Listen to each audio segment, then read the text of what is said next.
Waduh, gila ini jalan gelap. Bener. Udah malam.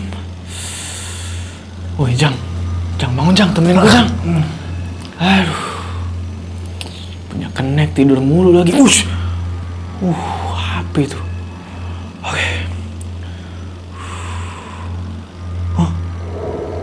Apaan tuh ya? Jang. Jang. Jang, bangun, Jang. Itu apaan, Jang? Jang.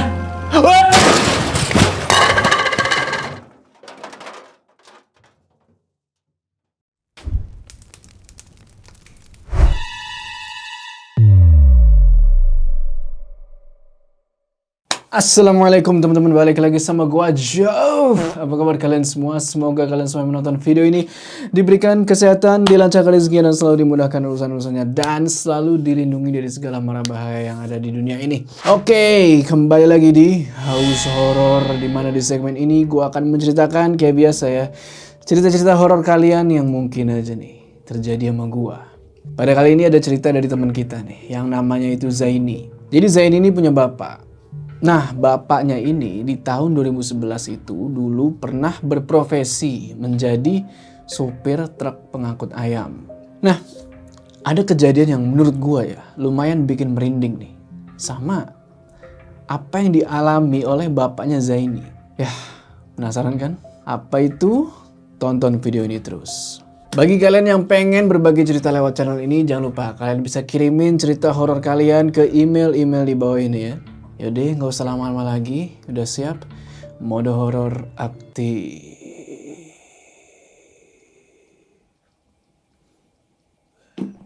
Ini adalah ceritanya Pak Sanusi, usia 52 tahun. Sewaktu beliau ini kerja di sebuah perusahaan besar lah, yang bergerak di bidang penangkapan dan pengiriman ayam, baik itu ayam hidup atau ayam beku. Lebih tepatnya, Pak Sanusi ini kerja sebagai driver nih, sebagai sopir dari perusahaan yang kita sebut aja PTX yang ada di Bogor. Beliau udah kerja di PTX itu dari tahun 2008 sampai tahun 2016. Sebelum tahun 2011.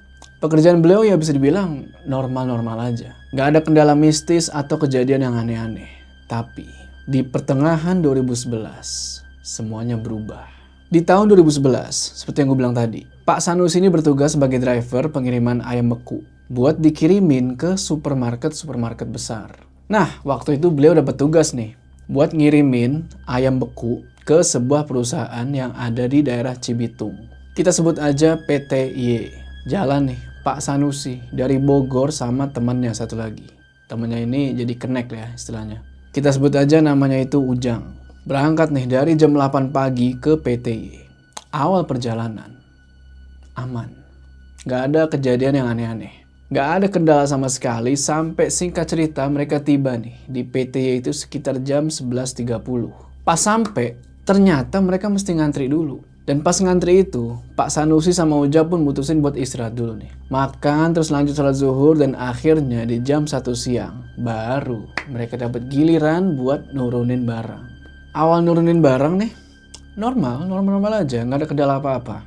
Tapi, ketika tinggal satu kontainer nih, pengen diturunin, tiba-tiba dadanya Pak Sanusi ini berasa sesek dan beliau pingsan.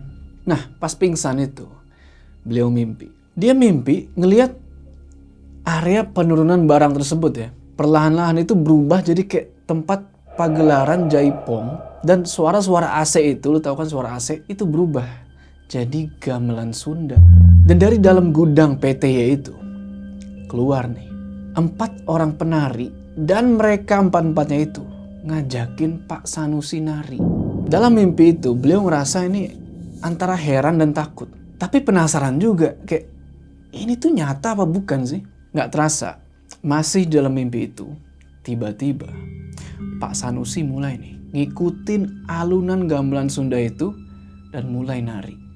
Beliau mulai ikut nari sampai akhirnya salah satu dari penari itu ya, dari 4 penari itu nyamperin ke Pak Sanusi pengen ngalungin sebuah selendang merah.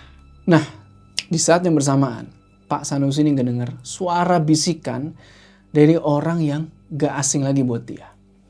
Suara doang, gak ada wujudnya, yaitu suara bapaknya. Nah, bapaknya Pak Sanusi ini ya, lewat suara bisikan itu bilang, Bangun, bangun, belum waktunya. seketika beliau langsung bangun nih dari pingsannya itu, dan ya beliau udah dikelilingin tuh sama orang-orang termasuk si Ujang. Ujang di situ udah kebingungan, matanya merah, dia nangis tuh terisak-isak. Karena ternyata dia ini ketakutan kalau Pak Sanusi meninggal. Soalnya Pak Sanusi ini pas dicek urat nadinya itu nggak ada denyutnya. Pas dicek jantungnya itu nggak ada detaknya. Singkat cerita, setelah Pak Sanusi udah bai'an, udah selesai nurunin barang juga, akhirnya mereka berdua pulang nih ke PTX buat bikin laporan. Beres laporan, Pak Sanusi pun pulang ke rumahnya nih. Tapi sebelum pulang ke rumahnya sendiri, beliau mutusin buat mampir ke rumah bapaknya. Ya karena bisa bilang bapaknya Pak Sanusi ini ya paham lah sama hal-hal mistis. Pak Sanusi ceritain lah tuh apa yang udah beliau alami sewaktu nurunin barang di PTY tadi. Bapaknya Pak Sanusi itu ngedengerin anaknya cerita itu serius banget. Habis itu beliau ngejawab dengan kayak yang lega gitu. Beliau bilang, Alhamdulillah, kamu masih selamat. Loh, memangnya itu kenapa, Pak? Kan itu hanya pingsan biasa dan cuma mimpi. Kalau kamu menerima selendang itu di leher kamu tidak akan selamat. PTY itu lagi ngelakuin ritual tumbang, dan kamu yang akan jadi korbannya. Alhamdulillah, kamu masih diselamatkan Allah, dan Bapak di sini selalu doa untuk keselamatan kamu. ngedenger itu Pak Sanusi cuma bisa diem dan leludah. Terus yang nggak disangka-sangka, bapaknya Pak Sanusi ini terus bilang lagi, Setelah peristiwa ini, mata kamu akan mulai terbuka, dan kamu akan melihat apa yang sebelumnya kamu tidak bisa lihat. di situ Pak Sanusi paham sama apa yang dibilang oleh bapaknya itu. Kalau sekarang beliau harus nerima kalau dia nggak cuma bakal bisa ngerasain kehadiran mereka aja, tapi beliau juga bakal bisa ngelihat mereka.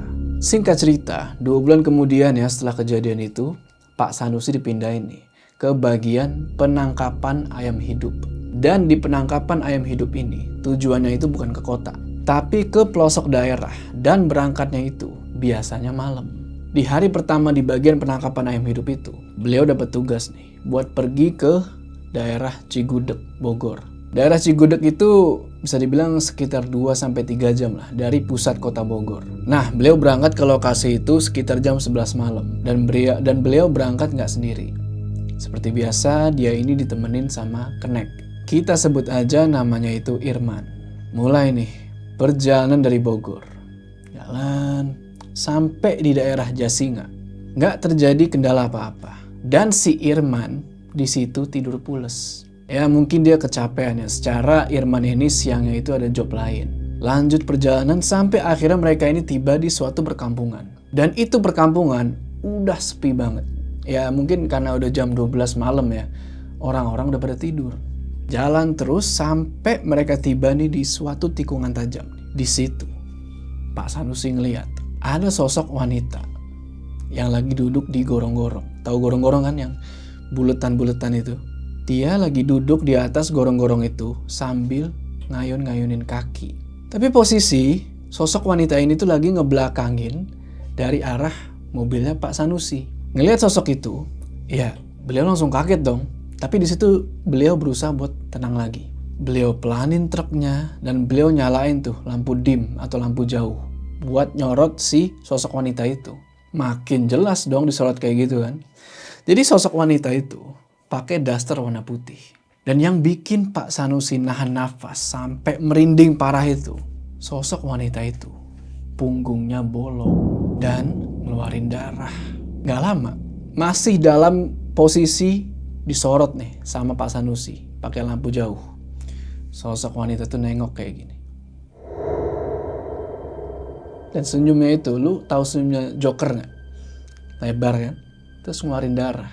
Pak Sanusi masih nyoba buat tenang. Padahal mah udah merinding parah di situ. Beliau istighfar, baca ayat kursi, baca ayat-ayat Al-Quran yang beliau bisa lah. Dan alhamdulillahnya pas beliau selesai baca-baca itu sosok wanita terbang.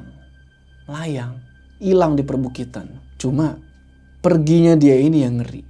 Dia pergi sambil ketawa jadi waktu itu Irman mungkin saking capeknya ya, dia masih tidur pules. Pak Sanusi sengaja gak ngebangunin dia karena kasihan kecapean. Tapi gangguan ternyata belum berakhir.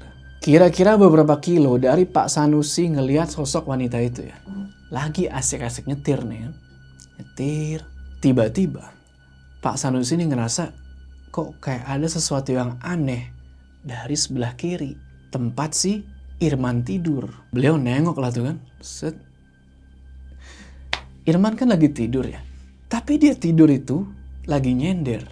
Di satu sosok yang bikin Pak Sanusi itu merinding bukan main. Itu Irman tidur, nyender ke pocong.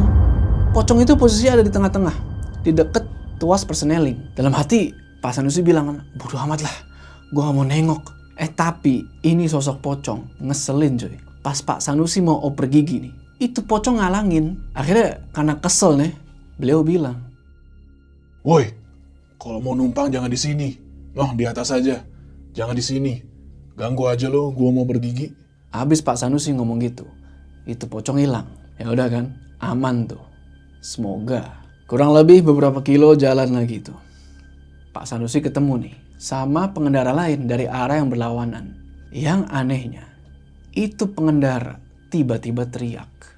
Bang, itu ada pocong di atas truk abang. Iya sih, emang nih pocong tuh kooperatif ya. Disuruh pindah ke atas, dia pindah ke atas. Tapi tetap aja gitu loh. Udahlah. Oke, singkat cerita, akhirnya Pak Sanusi sama Irman sampai di tujuan.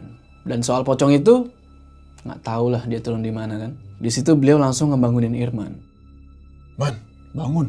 Udah sampai. Wah, lu sampai ya bang? Iya, enak ya molor mulu. Maaf bang, ngantuk sama capek banget saya. Tapi, abang puber lagi ya?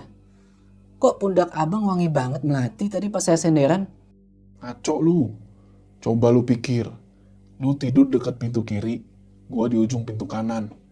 Leher lu bisa panjang amat sampai ke pundak gua. Lah iya ya, kok bisa saya senderan di bahu tadi ya? Terus, itu bahu siapa bang? Udahlah, gak usah dipikirin. Yuk, kita tangkap itu ayam-ayam, biar kita cepet balik. Pak Sanusi ya sengaja nggak mau ngasih tahu Irman apa yang udah terjadi. Takutnya Irman ini ketakutan dan dia nggak mau kerja lagi. Singkat cerita, abis nangkep ayam-ayam itu dan dimasukin ke dalam truk, mereka balik nih ke Bogor. Dan untungnya perjalanan balik ke Bogor ini nggak ada kendala apa-apa. Besoknya Pak Sanusi kerja lagi kayak biasa dan nggak ada gangguan-gangguan ekstrim. Paling ya beliau cuma ngeliat kayak ada sekelebatan lewat sama ngedenger suara-suara aneh.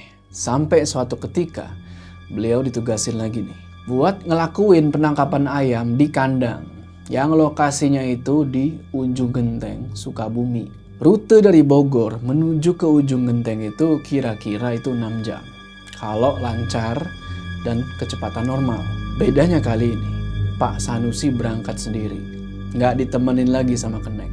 Singkat cerita berangkatlah nih Pak Sanusi dari Bogor sendirian. Sekitar jam 7 malam. Awal perjalanan gak ada apa-apa.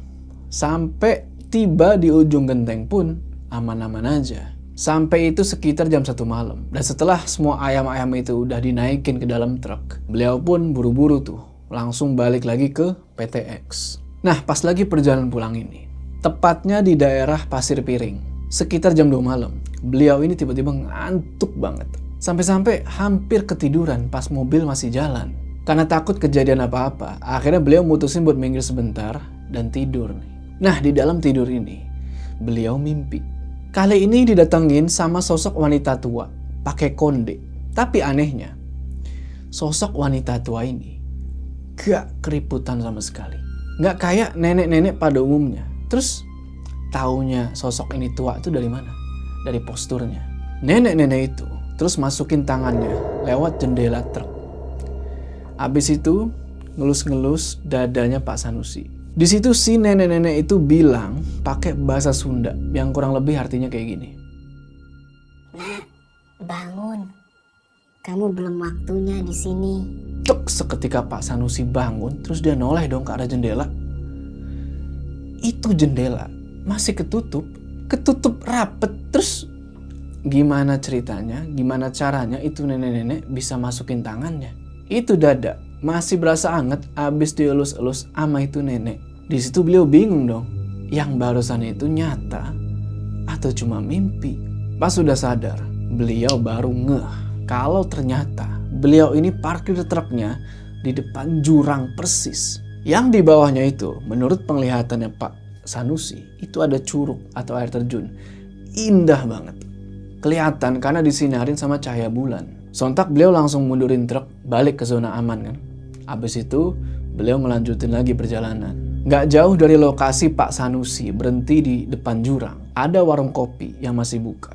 Akhirnya beliau mutusin buat mampir dan ngopi buat ngilangin rasa ngantuk. Habis mesen kopi, beliau ceritalah ke si punya warung itu. Kang, tadi tuh di belokan terakhir ini saya ngeliat sesuatu indah banget, Kang. Emang lihat apa, Kang? Itu, tadi saya lihat air terjun yang indah banget, Kang. Astagfirullah, kamu jangan ganggu saya. Pergi dari sini, dasar arwah gentayangan. Loh, Kang, saya manusia bukan setan. Saya masih bisa syahadat dan masih bisa baca Al-Quran. Coba baca syahadat sama surat Al-Fatihah. Pak Sanusi baca lah tuh kan. Syahadat sama surat Al-Fatihah. Ya beliau bisa lah, gak ada kesulitan apa-apa. Akhirnya pedagang kopi itu tenang dan Pak Sanusi pun nanya, kok Akang tiba-tiba nuduh saya setan sih Kang? Ceritalah si pedagang kopi itu. Jadi, kalau ada pengendara yang ngelihat curug atau air terjun di belokan yang dimaksud itu, biasanya gak akan selamat dan pasti masuk ke jurang itu. Belum lama, si pedagang kopi itu cerita kalau ada korban nih. Nah, terus entah siapa itu yang menyerupai sosok si korban. Sosok korban ini tiba-tiba datang ke warung si pedagang kopi. Terus cerita persis sama apa yang barusan Pak Sanusi cerita. Abis cerita gitu, sosok itu hilang.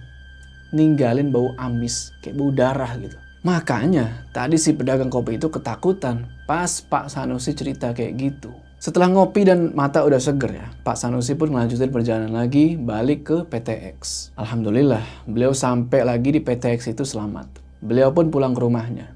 Tapi sebelum pulang ke rumahnya, beliau sempetin dulu buat main ke rumah bapaknya. Buat nyeritain apa yang beliau udah alamin sewaktu perjalanan pulang itu. Singkat cerita, di rumah bapaknya, Pak Sanusi cerita. Abis cerita, bapaknya Pak Sanusi bilang, Alhamdulillah, kamu masih selamat lagi. Emang kali ini ada apa, Pak? Kok saya bisa hampir mati lagi? Di situ bapaknya Pak Sanusi ngejelasin. Kalau daerah tempat Pak Sanusi istirahat itu, tempatnya angker dan suka makan korban. Air terjun itu bisa dibilang kayak sebuah ilusi ya. Ilusi supaya orang-orang itu tertarik buat pergi ke sana. Padahal aslinya, itu tuh jurang yang dalam dan gelap. Kata bapaknya Pak Sanusi, karena Pak Sanusi ini nggak ninggalin sholat Isya sebelum berangkat pulang. Mungkin, inget kan sama sosok nenek-nenek itu? Mungkin sosok nenek-nenek itu adalah kiriman dari Allah ya, buat nyelamatin Pak Sanusi. Supaya Pak Sanusi ini bisa pulang. Setelah kejadian itu, sebenarnya banyak kejadian-kejadian mistis yang Pak Sanusi alamin. Cuma yang paling horor ya yang ini. Dan pas tahun 2016, beliau kena PHK nih. Ya mau nggak mau, beliau mesti keluar dari PTX itu. Oke teman-teman, gimana itu tadi ceritanya? Tulis pendapat kalian di kolom komentar ya. Oke, ini cerita gue suka banget ya. Gue suka pengalaman orang-orang yang lagi nyetir sendirian gitu. Di tengah hutan, tengah kegelapan malam itu gue suka banget. Jadi bagi kalian yang punya cerita serupa, monggo di-share. Oke, sebelum kita berpisah, jangan lupa kalian like video ini. Dan bagi yang belum subscribe, ayo subscribe sekarang ke channel ini. Supaya kalian gak ketinggalan cerita-cerita horor selanjutnya gue, Joe. Sampai ketemu di cerita selanjutnya.